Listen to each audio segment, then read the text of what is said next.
My biggest takeaway, it's hard. There are so many long nights. There are a lot of anxiety-filled nights, depressing nights, chaotic nights, overwhelming,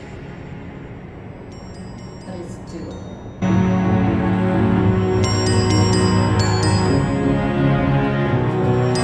Hey y'all, welcome back to Made It to Medicine with Vix. That's me, and I am a newly minted second year medical student at UICOM Chicago. Y'all, that feels so good to say. Okay, I'm sorry.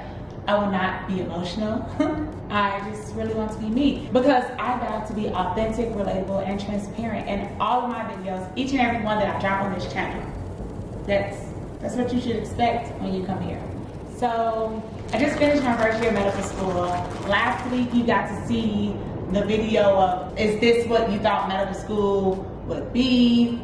I talked to several classmates, got their take. I gave you a little bit of what my take was, but this is my true, raw, honest reflection of my first year of medical school.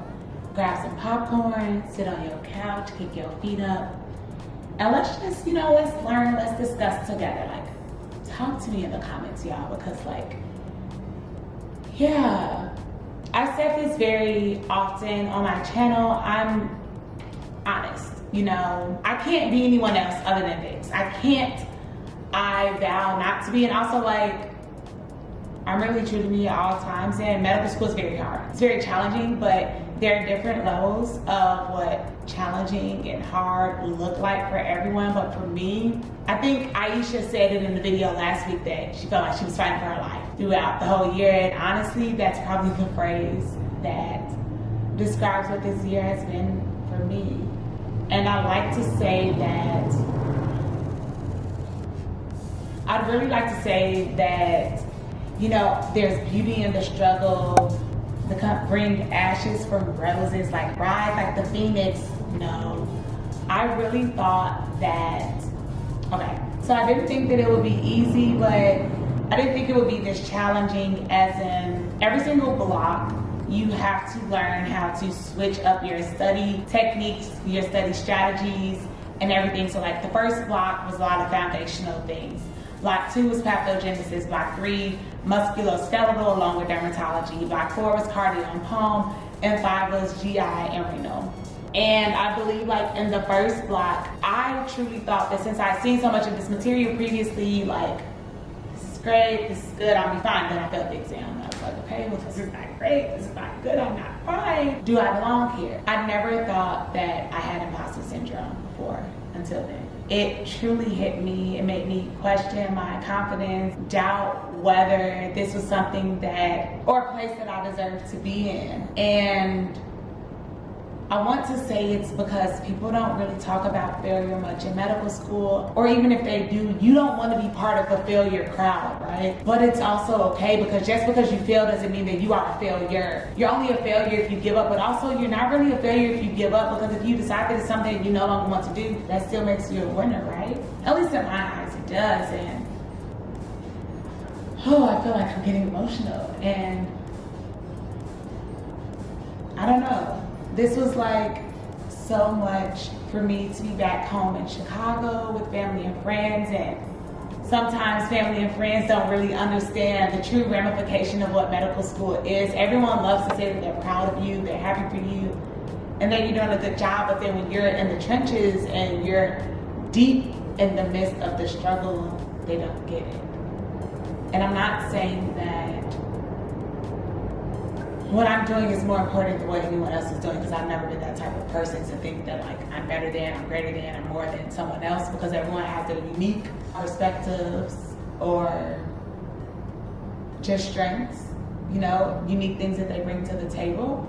And whether that's medicine, whether it's anything else that you're interested in life, I don't think that any one person is better than someone else. But I do think that I extend a lot of grace to other people, and I need to learn to extend some grace to myself, because this was literally the hardest year of my life. And I thought being a pre-med student for so long was challenging, and it just really put into perspective that, I mean, trouble don't last always. What you're going through right now doesn't necessarily mean that, you know, like this is the deepest thing, the hardest thing that you've ever done. Or in that moment it might be, but when I was a pre-med student, I really thought, like I really couldn't see myself getting to this point. So getting to my first year and struggling through it, or like just constantly having to adapt, to adjust, evolve, it was a lot for me. But like getting to the other side of being a second year medical student, there were really times that I didn't think that I would make it to this point.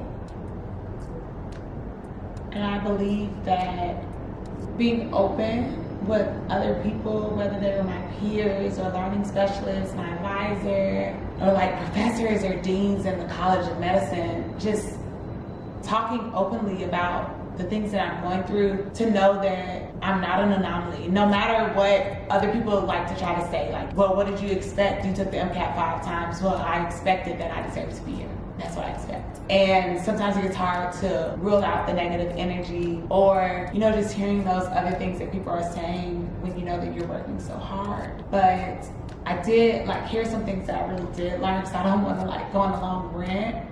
But I learned that I care so much about what other people think, I will neglect myself. If something isn't working for you, please don't stick with it. If a tutor isn't the right fit for you, leave. Medical school moves so fast, it's literally lightning speed. And there's no time to care so much about a tutor's feelings that you're left struggling on the inside. And moving forward, like that's something I'm really gonna work on. Like, you know, if it's not a good fit, that's nothing personal. It's just that, you know, we didn't work out, and best of luck to you. I know you're gonna be a great physician, or I hope you'll be a great physician, but I need someone that's truly gonna cater to my needs. And like, I just have to get more comfortable asking questions in class. If there's something I don't understand, there's no need. You know, like I've asked my teammates and my TBO, my teammates learning group, what, you know, explanations for something. If they didn't understand, I'm just kind of like, okay, well, I don't want to tap the microphone and ask. But this is my education. I'm paying so much money to be here. So that's something that I just need to gain more confidence in myself. And after everything of my first year, after all the knowledge that's in my head, like there's so much pathology and physiology in my head, it's kind of crazy. Kind of hated micro at the beginning, now I kind of like it because after block 2 it never went away, so I had to stop avoiding it, or I had to keep getting those questions wrong on exams. And what I learned, confidence is truly half the battle. If you can learn to believe in your abilities and truly believe in yourself, you're halfway there. And I've always just honored the saying of, if they could do it, there's no way that they're any better than me, if they're any smarter than me, and if they're more capable than me. If they did it, I can do it too. I just need to tap into the resources that are in reach for me and not be afraid to speak up. But all in all, I learned so much about myself this year. Although I hate the words resilient and like she persevered, that's really what I did. I was so resilient this year. When I got knocked down, I picked myself back up. I leaned on my classmates, I leaned on my friends, I leaned on my family. And when I'm getting emotional right now, it's not like I'm thinking back on it and I'm gonna cry because it was just god awful, but it's just like, wow, I really did that. And I'm so proud of me, I'm so proud of my class for making it through, and I'm interested to see what M2 year brings, but until then, I'll be engaging in some otolaryngology research this summer, more specifically in the rhinology department. And I'm ready to just open up a new door of exploration because I've never done true research before. I'm gonna start off with a literature review and just see what else this field has to offer for me. My biggest takeaway, it's hard. There are so many long nights. There are a lot of anxiety-filled nights.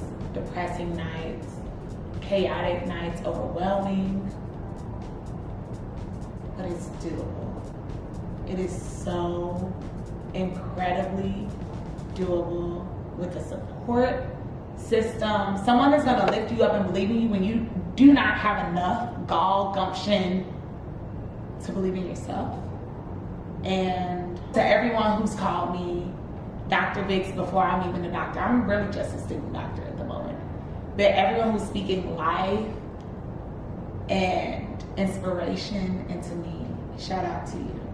I thank you so much. I try my hardest to be authentic, relatable, and transparent, but like, I'm recording myself, so on nights when I'm down, like, y'all don't see that because I'm not about to pull out a camera in like a real authentic moment.